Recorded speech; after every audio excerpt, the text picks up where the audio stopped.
Friends, I just had a conversation with the ever amazing Theresa Loe, and she said to prepare your heart, which it's amazing that she and I speak the same kind of language because y'all have to prepare your heart.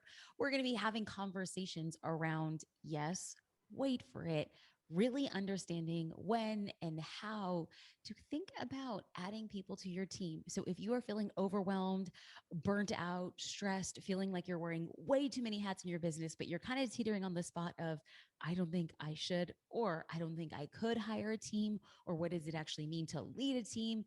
This conversation is going to blow your mind. I'm also partial to today's guest because not only do I know her in a personal capacity, we have been in masterminds together, I know her in a professional capacity. Like she has come on, we have hired her to give consulting and insights to the social curator team as we build and scale. So, ladies and gentlemen, help me welcome Theresa Loe. Theresa, I'm so happy you're here. Oh, thank you so much. That was an amazing introduction, and I'm so excited to be here. I have no doubt that you are going just to rain down some awesomeness. And we're going to get into your origin story in a second.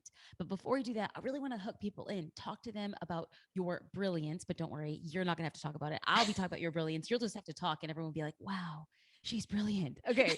So, like I might have mentioned, because we have been chatting for many years now, but you were also there when I debated starting the podcast. It was something that I talked about in masterminds and everybody was so encouraging. So let's bring you up to date now. Many of our listeners are solopreneurs, or maybe they might have a virtual assistant. And many people, from what I hear, are stressed, overwhelmed, and burned out by their business, but they don't think they can afford bringing on somebody to help.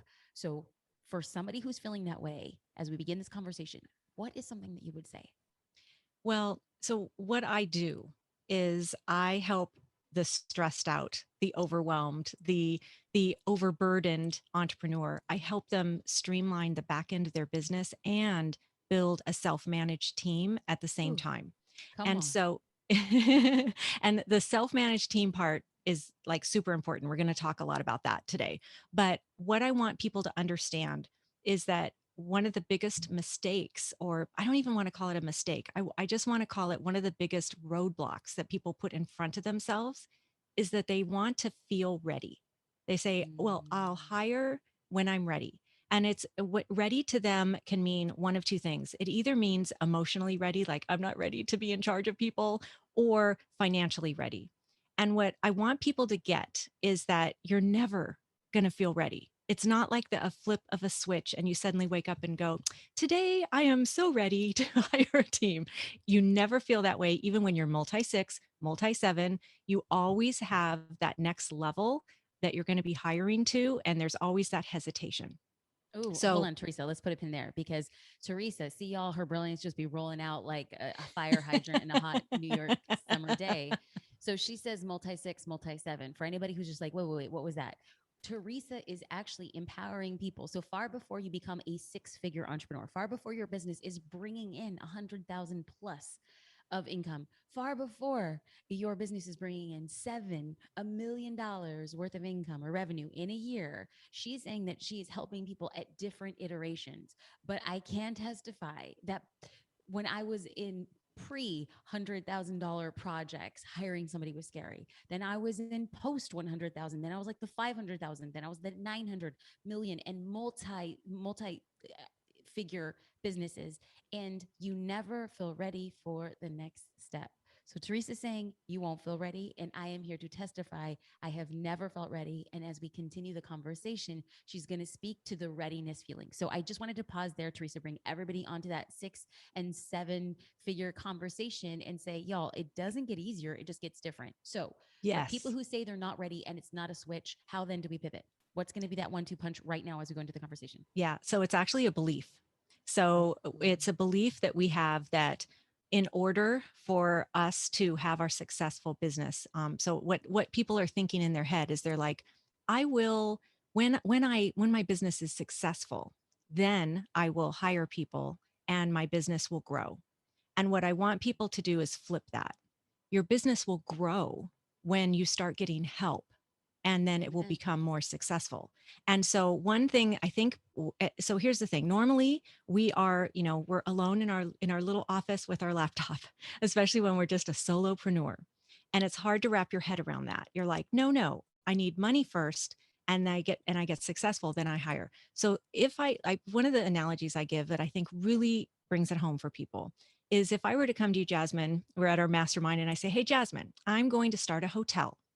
And for this hotel, I've decided I will be the one checking everyone in, and I will be the maid service.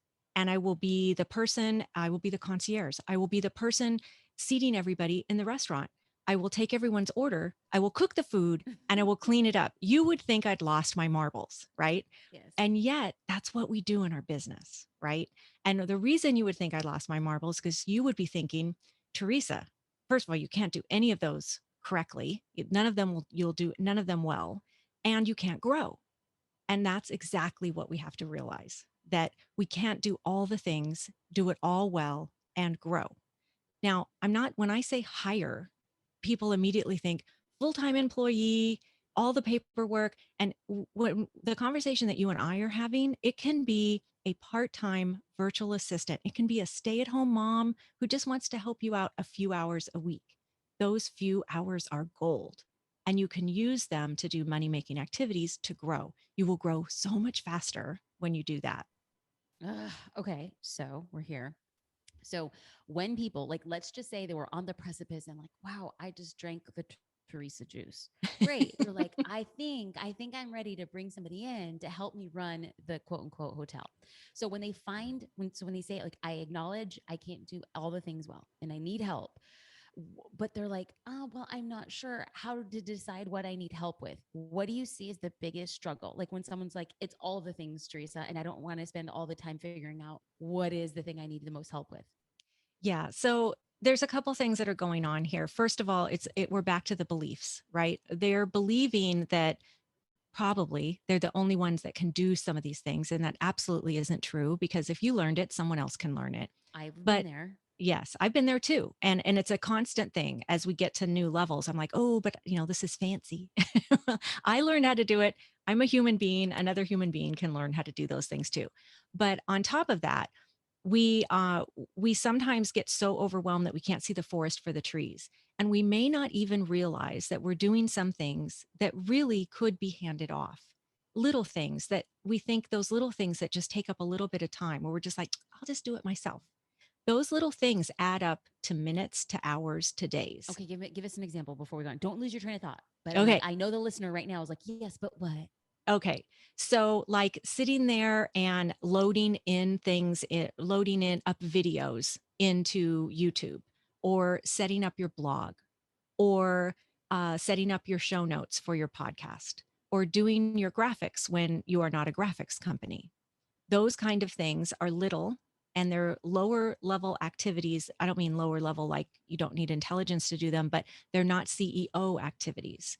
And so what I tell people to do is to do a time audit. Now, people will roll their eyes and go, I don't want to do a time audit. That's just like tracking my day. And it sounds horrific. But what I want people to do is get conscious about what they're doing. So to do that, what that means is that you're going to take time a couple times a day and stop and write down, what was I just doing? And what I do is I teach people to put them into columns and figure out what is the value of that activity. So I have literally been about to do something in my own business where I was about to do something for arrange the show notes for the podcast. I'm like, oh, I'll just do it myself. And I stopped myself and went, that's really not my job. I have someone to do that. And I should just stop and let them do it. It doesn't have to be done right this second. And I can tell them to do it. I did that, and I got a phone call. I got on the phone call, and it earned me $10,000. Now, if I hadn't taken that phone call, they would have gone to someone else. That was a $10,000 decision that I made right there. And someone on my team was able to do the podcast show notes. And I want to pause here because I brought Teresa on because oftentimes my biggest growths, my biggest leaps as an entrepreneur had nothing to do with what I did, but how I thought. And Theresa walked me through this exact process. And I have to say, I'm just going to come out and say it because this is like facts. We invested heavily in Theresa coaching our managers and myself and our team. But we're going to get to that in a second. But I am just saying that she's coming on the podcast and she's sharing these high level strategies because she cares about business owners. And also because before I bring anybody on this podcast, want to be like, hey, I, I, I, I want her here because I did the work. So Theresa had me do a time audit, which makes me cringe. I was like, no, Theresa, please don't make me do the time audit. And she had said, Jasmine, if you are not doing tasks that are more than $1,000 an hour, you should not be doing that task. To which I was like, excuse me, you have it all wrong. No. And when I did the time audit, I realized that I was doing tasks that I could be paying somebody $20 an hour to do. And that's when everything changed. And so I want to really highlight that until we actually itemize what we do in a day, you will clearly see, y'all, it took me one day. It took me one day for me to realize, oh, these three things right here, these are $1,000 tasks that I should be doing as a leader of the company, and everything else has to be delegated. So when she talks about time audits and when she talks about how she made the decision to not do a graphic and instead book a client for $10,000, she says it because it works. I say it because it works. Now, how do you know? Like, what are some of the signs when you should be bringing somebody in your team? Because to me, it's not enough, Theresa, when someone's like, I'm overwhelmed, get a team member. That's not the answer. Like, No. what are the clear signs that someone's like, I need to bring somebody on? Yeah. It's really when you're starting to sacrifice yourself, when Mm. you're working more hours than you ever intended, when you're sacrificing time with your family, when you're working on the weekends when you really wanted to be doing something else. It's Snap, when she's you're on a roll. She's on a roll, y'all. She just said three things right now that people are like, ooh, ooh, Ooh, yeah. okay.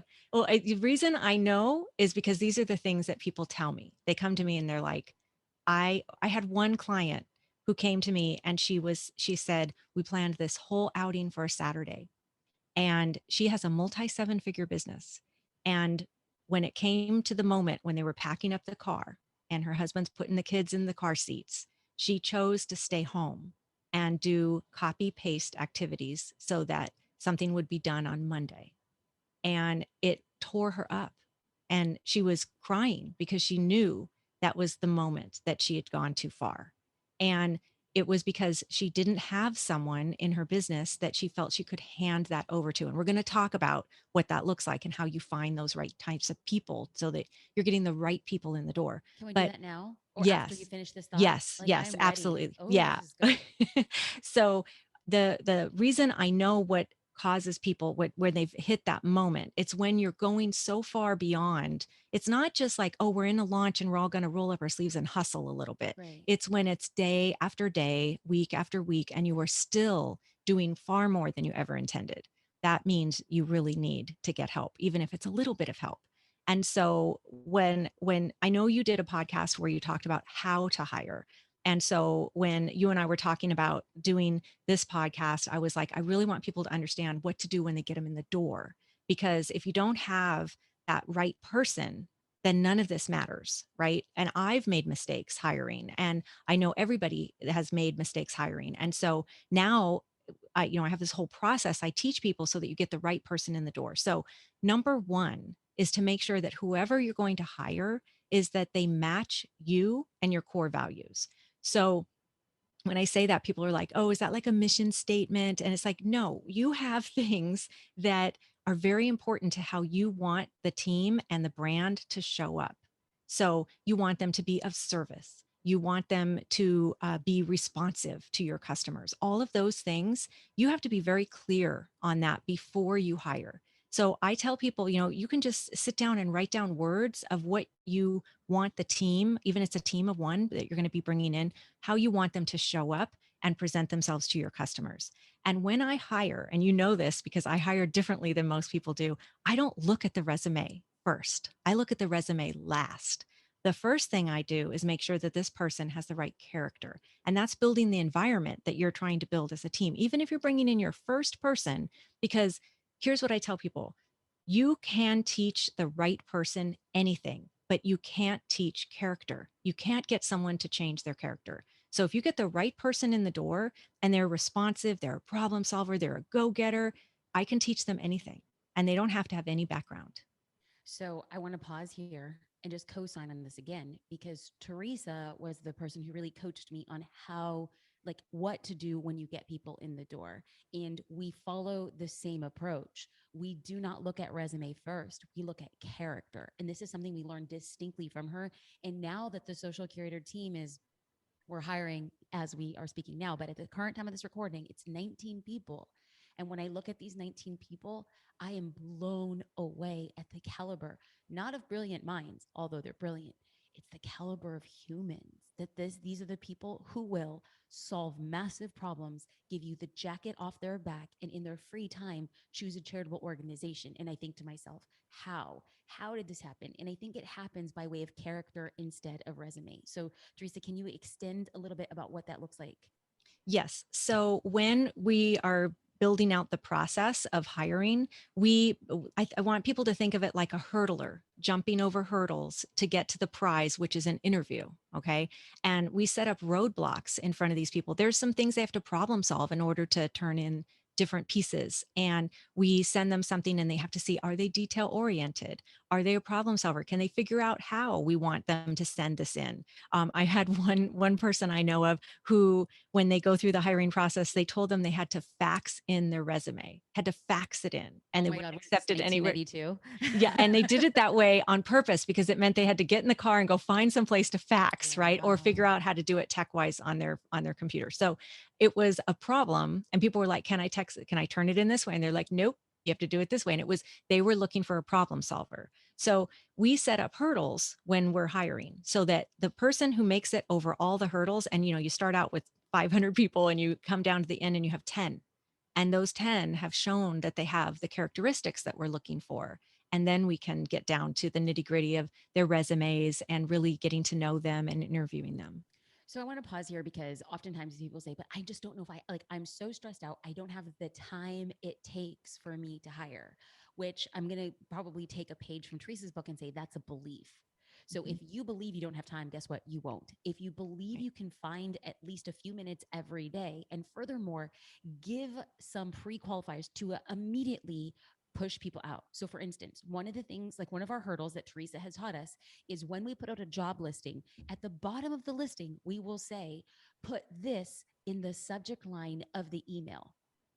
If somebody responds and does not have that exact wording in the subject line of the email, it's something like, I am perfect to be your marketing manager, right? So we'll make it a pretty significant thing. If they just say resume, interview, social curator, candidate, we don't even open the email, Yep. because if people can't follow that tiny bit of direction already, so all these people, we literally turn away hundreds of applications because if you don't follow that at the beginning, you ain't going to follow the rest of things at the end.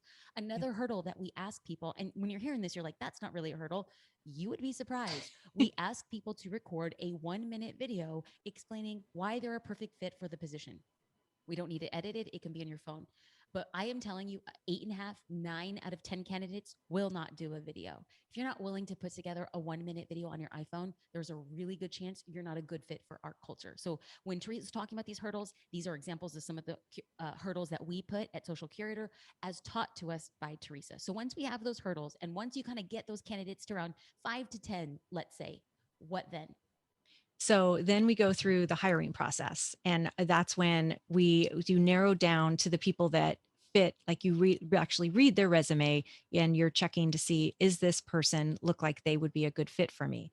The video is a really important piece. And I want to talk to that because people think, well, now I have to watch 500 videos. And the truth is that, like you said, most people don't do it. And we're looking for someone who's brave and is willing to step out of their comfort zone in order to be a powerhouse team player, because And that's the, Teresa, we have a virtual team. yes, So you you have to have to be be on. comfortable on video, like period at the end. Exactly. So if you're not willing to do make a video that one person's going to see, you're gonna have a really hard time representing the business as we run it online. Exactly, exactly. And we tell them to make it short. So it's like 1 to 2 minutes, whatever it Yep. is that we tell them. And so you're not going, you don't actually have to go through as many. It doesn't take as long. But once you have chosen who you want to interview, then we go through the interview process and there's a whole series of questions. But what we're really trying to do is get to know them. and see if, if there's a chemistry, if they feel like they would fit in. And when in your case, Jasmine, you already have a team. So the company culture is like gold, right? We don't want to mess that up. We don't want to bring in someone toxic or abrasive to the rest of the team. And because you follow everyone's fits you and fits the core values, they have to fit you and the core values to get past that gate in the door. So that's why your team is so amazing, because you are so, so careful. You don't just bring in anybody just because their resume looks good. And so, yes, people have to take some time with the interview process, but the other hurdles, people self select and self disqualify themselves. So it's not as much work as people think. And I kind of want to chat here about one quick thing is that I have made a decision to, because culture is so important, but I believe it's even that much more important on a virtual team because there's a lot of communication that happens online via email, via Slack. And I need to make sure that who we're bringing in really pushes the business forward.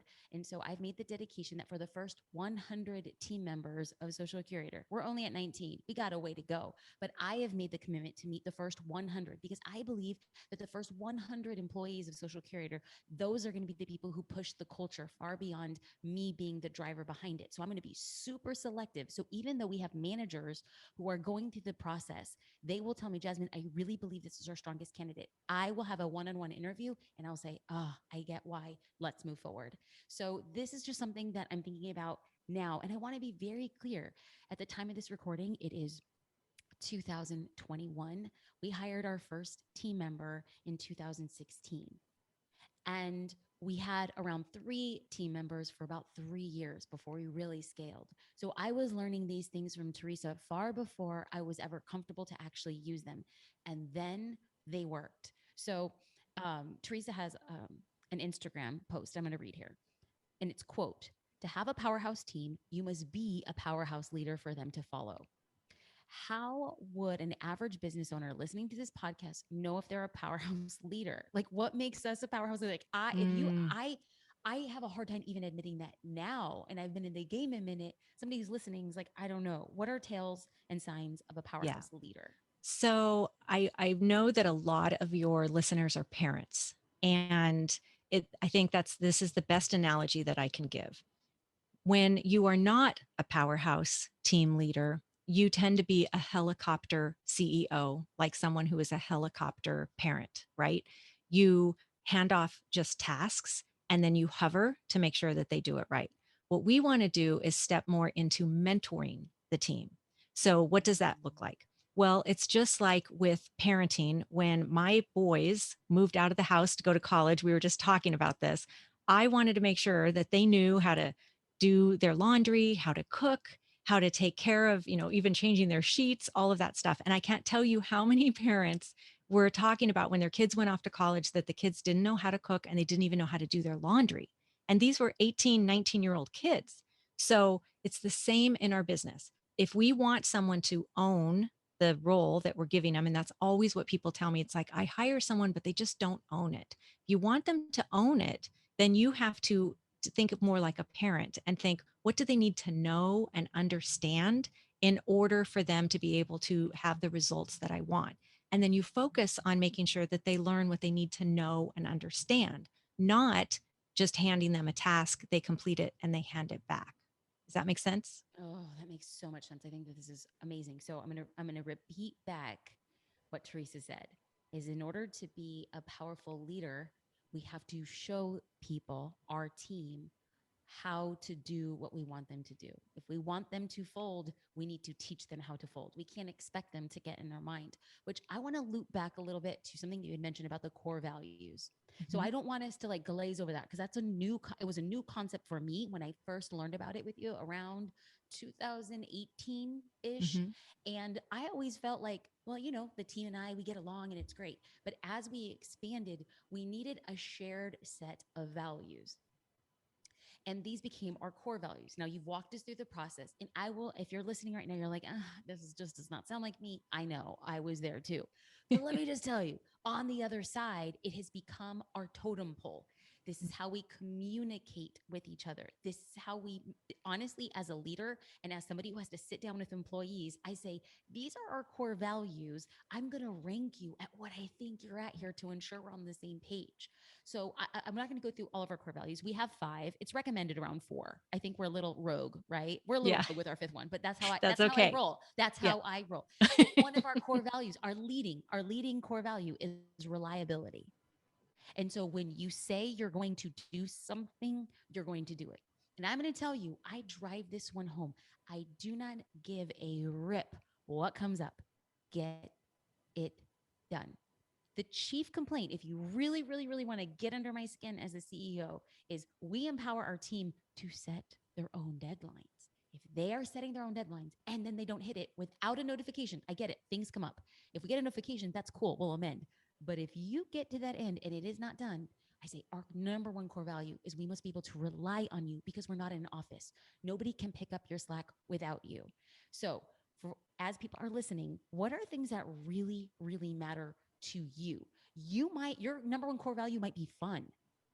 Fun is not a high value for me. I want to get No. it done. But for somebody who's just like, I need to have fun, then you need to say, I need to attract, I need to hire, and then I need to measure that person for fun. So, Theresa, is there anything that people can do to be like, well, how do I find my core values? Yeah. So what I tell people, because it sounds very corporate-y, like, oh, core Right. values, it sounds so corporate. And that's not what we're talking about here. So what I tell people is, what do you not want? That's usually easier. So for me, like, what's a pet peeve that you have? Pick a core value that is the opposite of that. So for me, it's ghosting or non-responsiveness. That is a pet peeve, especially with a virtual team. If I hand something off to someone, it's kind of like what you're talking about. If I hand something off for someone and I don't know that they received the handoff, then it's spinning in my head. Are they working on it? Is it like, as I've had times where I thought they were working on it and they weren't. And the deadline came and it's like, oh, that never got done. So responsiveness is one of our core values because my pet peeve is being ghosted or non-responsiveness. Ooh, So so what I good. want people to think of is what's something that just gets under your skin. And you just like gave a perfect example. It's similar to mine. Another one, if for me, is when people are out of integrity, whether in my personal life or business life, when they say one thing but they do another, that really gets under my skin because integrity is one of my personal core values. So our top core value in my business is integrity. So you just want to think of what is it that really gets under your skin and pick a core value that's opposite, and that'll get you started. The other thing is it just has to be a rough draft, right? You'll Mhm. learn with time as you hire more people, it'll get more and more refined. This doesn't have to be the perfect statement that you like put on the wall or anything like that. It's just to get you started as what is important to you. Absolutely. And the reason why I had said that Theresa recommends around 4 was because I had like 8 or 9. And I was like, no, Theresa, let me be my independent thinker. And what I realized is the more core values you have, the less you can really drill down and hold somebody accountable. Your core values, or at least in our team, is for accountability. Like we need something to measure and say, hey, we got to get back in alignment. When you have a lot, and then all of a sudden, since somebody says, well, I'm 4 out of the 8, I'm doing okay. When if you're missing the majority of them, and it's a small amount of numbers, then it has different weight. So Theresa recommends 4. We have 5. We'll be narrowing it down in a little bit, but okay. So You one, hit on something though, oh if I yeah, can yeah, interrupt. Yeah, you please. said something about accountability, and that's something we haven't talked about yet. That's kind of when people like, okay, I know I need to find someone who matches me, someone who has my core values, and I bring them in the door. But then they get the other reason that people don't even hire is because they don't know what to do next. And setting up accountability the minute they walk in the door is super important. And people might be going, okay, but wait, what's accountability? Isn't that responsibility? And so for me, it's two different things. Accountability and responsibility are different. Being accountable for something means you're the lifeguard of it. You own it, you watch it. When we hand someone a role in our business, social media manager, podcast manager, anything like that, even being an executive assistant, that role is what they are accountable for. They need to watch it and be the lifeguard. If someone's drowning, they're the first ones that are going to see it and they either have to fix it themselves or alert the others, right? Wave the flag. But when we say responsible, Responsible to me is something that you're going to do. It's something, it's a doing thing. So someone can be accountable for the podcast. I have a podcast manager. She's accountable. Her job is to make sure that the podcast goes out the door on time every single week. There are responsibilities within that job, but she's not doing all those things, but she is accountable to make sure they get done. So, for example, our editor, she will make sure that the audio goes to the editor and she will make sure that it comes back, but she didn't have to do the editing, right? But she's accountable for the whole podcast. So when we bring people in the door and we hand them this role or these different tasks or different things rolled up in a ball that we want them to be in charge of, people will say, but they just don't own it. And that's because we're figuring out what we want them to do. We're handing them the task, but we're not handing them the accountability. And if you hand them the accountability, then they will own it. That means that they're the lifeguard. And I use the word lifeguard because people get that. They're like, oh, I'm the lifeguard of the podcast, right? If it's drowning, I'm in charge of fixing that. And that's what we have to do the minute people walk in.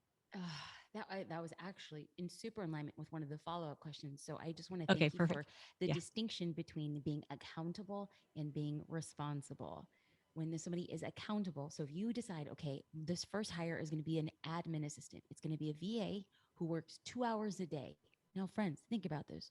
If you hired somebody for minimum wage, 2 hours a day times 5 days a week, what would you do with an extra 10 hours? And let's just say they're basic admin roles like cleaning or organizing your inbox, only sending you the emails that you must respond to. What if this person organized your Dropbox links? What if this person created thumbnails for videos? What if this person outlined what your social media posts would be? Imagine 10 hours. So what Theresa is just saying is if you hired this first person for 2 hours a day, they become accountable to getting it done.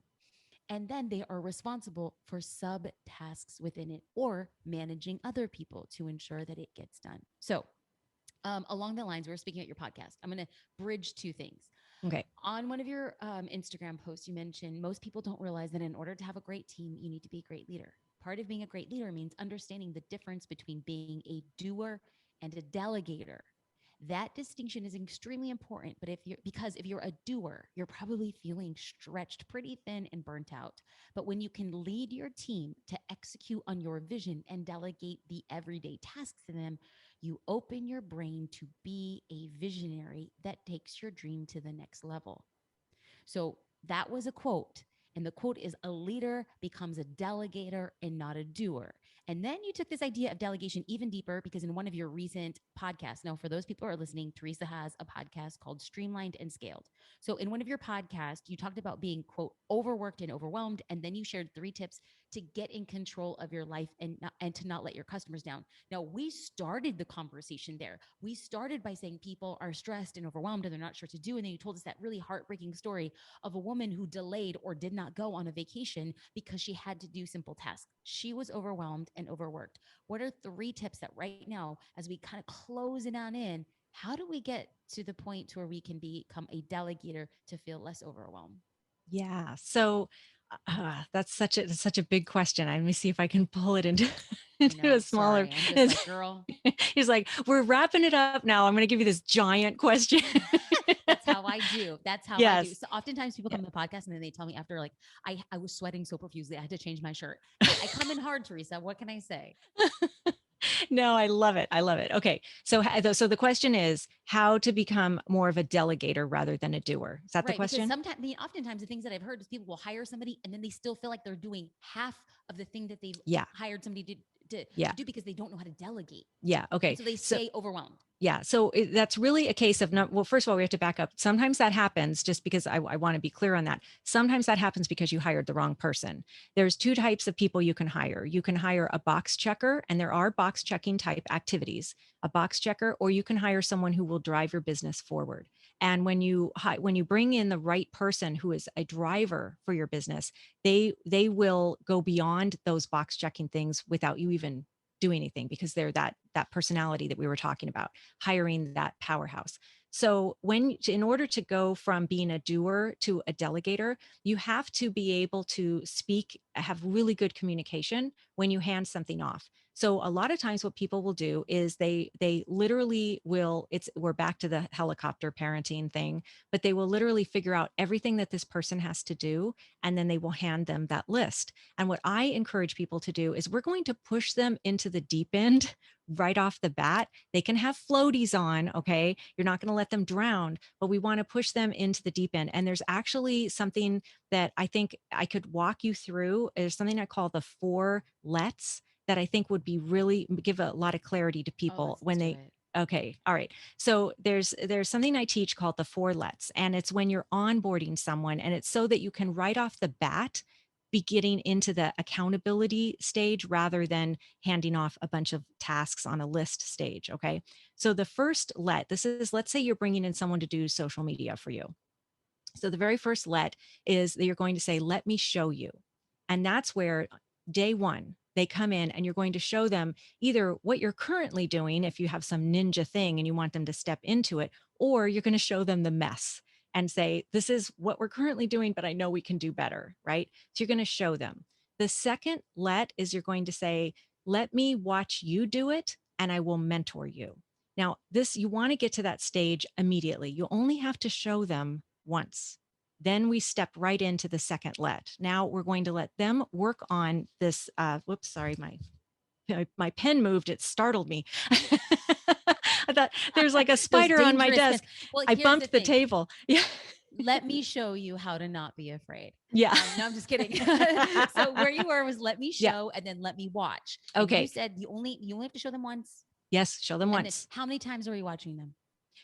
So what I do is we go back to that social media, especially in your audience. You've hired a social media manager.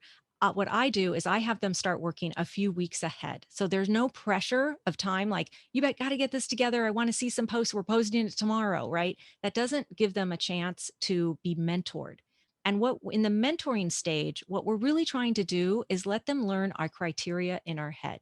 So you have shown them what you are previously doing, and you have them go off and maybe create a week's worth of social media posts, and they bring them back, and you are not going to just tweak and fix. That's what most people do. They're like, nope, nope, and they're redoing it. What I want you to do is ask, okay, I see how you did this. What made you pick that? You want to find out what was the criteria that made them make the choices that they did. And then you explain what your criteria is. So I've had instances where a CEO had someone who was planning an event for them, and the person was coming back with all these very inexpensive menus for the event, and they were like, I couldn't figure out why it was just not up to snuff what I would pick, and I didn't know how to explain it. And then she asked, what's the criteria you're using for picking the food? And she said, well, I'm looking for the to save the most money. Well, this was for a high level mastermind, and the CEO wanted it to be luxurious, but she hadn't articulated that. So she then was able to say, no, the criteria is this. And so that's how we get them in our head, is by letting them know what our criteria is. So that's the second let, is you're mentoring them and getting that the criteria of how you make decisions. Why do you pick green? Why do you want it to sound this way? What is the voice that you want them to have? And you mentor them through it. The third let is, let me see you do it now. Because at this point, now you don't have to watch and like coach them. We've gone from the coaching stage to where you're starting to feel comfortable. Now they just go off and they are doing it, but you just make a final approval before it goes out the door. This stage, sometimes people stay at for a long time until they feel really, really comfortable and can trust the work that's coming in. But the fourth stage is to let go. And that's where you really feel like they've got it, you've checked it, and you're not making any changes. You're checking it, there's nothing wrong. And you get, when you hit that for a period of time that you feel comfortable, you can let go and you don't have to hover anymore. So by doing that, it's kind of it's a soft learning of the delegation process. But delegation in itself is really about communicating the results that you want, so it's crystal clear. They need to really understand, like, what is the reason behind doing this? What's the why? What's the purpose? And what does done look like? When they can have a really clear vision in their head of what done looks like and why they're doing this thing, they can go off and do it without asking you 50,000 questions. So part of it is on us to have really good communication. And that's how you step into the delegation. Oh, this is so, so good. And I know we've worked together for years. I've hired you to do independent coaching with a few key players on the team. You also hosted a lunch and learn. It was social curators.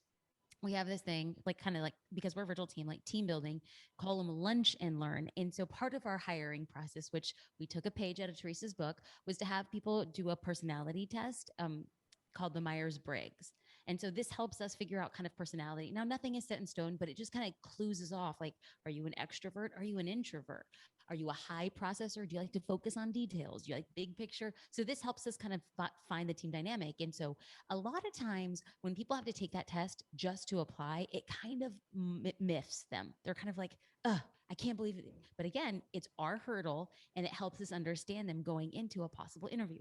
Well, we brought Theresa on, we had this lunch and learn, and she walked us through a lot of exercises.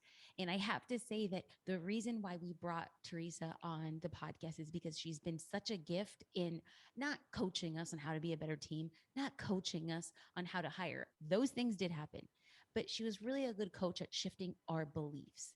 And so that's kind of where we started, and that's where I would like to end. It's shifting the belief from I am not ready, I don't have enough money, I don't have enough time, and I don't know how.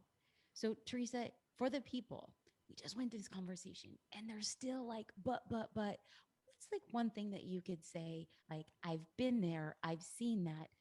What do you say next? How can we get those people to make that small shift and say, maybe I am ready to hire an assistant for a few hours a week?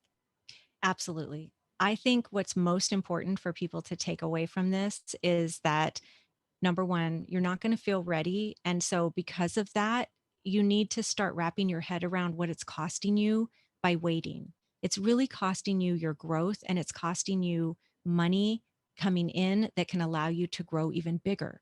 So, when we bring anyone on the team, it should be a money making activity. I don't look at it as an expense. I look at it as a growth because every single person should help you make money. And if they're not, they're either not set up properly or they're not the right person. So when you are looking at this, I want you to think back to that hotel analogy and think if I'm doing all the jobs and if I'm not doing any of them well, or I can't, I'm maxed out, there's no more hours in the day, I'm already not getting enough sleep. How long are you going to stay there before you make a change? Because Mm-hmm. hiring is a skill. It's a skill, just like the way we study how to do social curator and how to get our social media better and how to do a webinar and all the things that we do to have a better business. Hiring is a skill. Everyone has to learn it, and you have to learn it sometime. If you're going to grow your business, at some point, you're going to have to bring someone in to help you. So, what I always ask people is, okay, how long are you going to stay here and stay stuck? And at some point, you're going to be ready. And it's not as scary as people think. It's really not. And they don't have to start full-time employee. It can be baby steps. That's how I started. That's how I encourage others to start.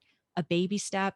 And if you already have people on your team, then you just want to up level those people, like get them more dialed in, be more supportive of them, or bring in the next level person so that you can grow even bigger.